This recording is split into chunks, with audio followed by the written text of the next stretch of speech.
আমি এখনো মরিনি। এই সব ছোটখাটো সমস্যাগুলো আমি নিজেই মেটাতে পারি। বাবু মশাই, বাবু মশাই, আপনি বিচার করুন।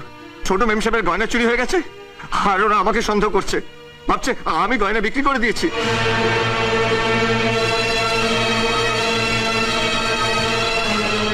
শঙ্কর, বাকি টাকাটা কোথায়?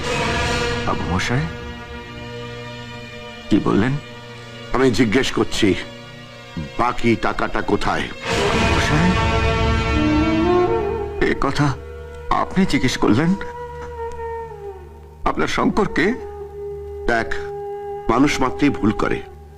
তুই আমার কাছে সত্যি কথাটা বল, গয়নাগুলো কোথায় বিক্রি করেছিস?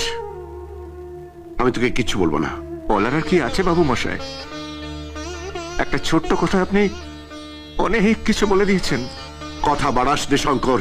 বাড়াবার মতন আর কোনো কথা নেই বাবু মশাই, বাড়াবার মতন আর কোনো কথা নেই।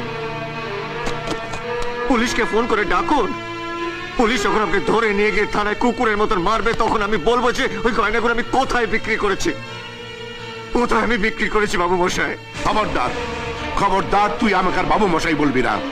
আজ আজ তোর জন্য আমার মান সম্মান সব মাটিতে মিশে গেছে।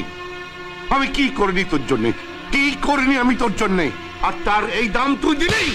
বাবা, বাবা কি করছো তুমি? ছেড়ে দে!